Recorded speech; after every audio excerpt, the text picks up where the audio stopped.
Saadia was a bright and ambitious university student, known for her intelligence and dignity. She balanced her studies with her faith, always making time for her prayers even amidst the chaos of campus life. While many students around her were caught up in the excitement of youth, casual friendships, social gatherings, and fleeting attachments, Saadia remained steadfast in her values. One day, as Saadia walked through the university hall, her gaze drifted over groups of students laughing together. Almost everyone she knew was in a relationship. Some sat together in the cafeteria, sharing jokes, while others walked side by side, whispering softly. It had become so common that nobody questioned it anymore. "Saadia, why are you so different?" Her best friend Aisha sighed, adjusting her hijab. "It's not the old days anymore. Friendships with guys are normal now." Saadia smiled but shook her head. "Just because something is common doesn't mean it's right." Aisha rolled her eyes. "You make it sound like a sin. It's just friendship, not a crime." But deep inside, Saadia wasn't unaffected. Her heart wrestled with whispers, some from her own desires, some from Shan, who made the idea of having a companion seem appealing. "Everyone has someone. Why don't you?" At times, she would wonder what it would feel like to have someone to share thoughts with, someone to walk beside. But every time such thoughts crossed her mind, and do not go near adultery. Indeed, it is an outrage and an evil way. One day, after class, as Saadia packed her books in the library, she heard a voice behind her. "Saadia." She turned and saw Ryan, one of the most well-mannered and respected students in the university. He was known for his intelligence and kindness, and unlike others, he never engaged in unnecessary conversations with girls. "I have been meaning to talk to you," he said, his voice calm. Saadia's heart skipped a beat. "What is it?" Ryan hesitated as if choosing his words carefully. "I respect you, Saadia. You have a strength I admire. I think we could be good friends." The words hung in the air. Saadia felt a conflict stir in her heart. He wasn't disrespectful or pushy, he seemed sincere. A part of her whispered it's just friendship, nothing wrong.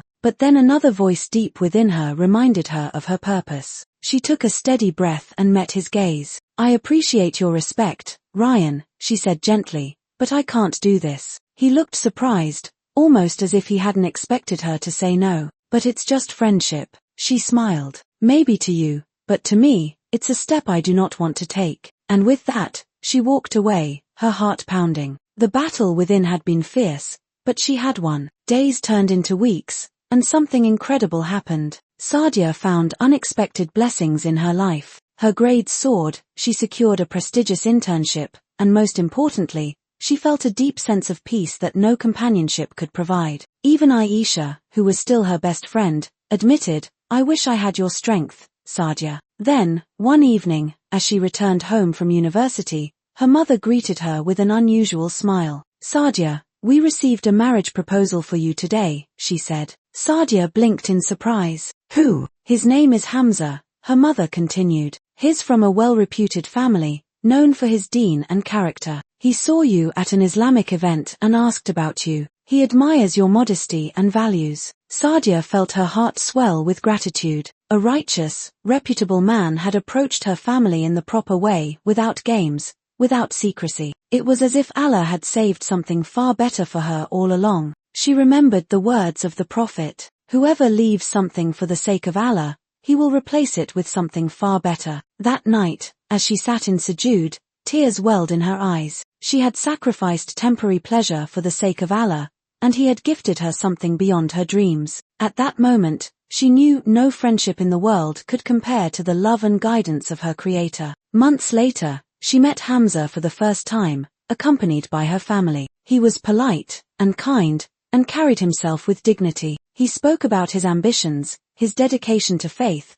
and his desire to build a home rooted in love and respect. As she listened, she realized something profound. She had once thought she was giving up something meaningful by avoiding casual relationships. But now, she understood. She hadn't lost anything. Instead, she had gained something greater, something purer, something that aligned with her values and beliefs. Aisha visited her a few days before her wedding. "I still can't believe you waited," she said, shaking her head. "And look at you now. I think I finally understand, Saadia. Maybe I need to rethink things too." Saadia smiled, reaching for her friend's hand. "Trust me, Aisha. When you trust Allah, He always gives you better than you imagined. And as she stepped into the next chapter of her life, she knew she had made the right choice.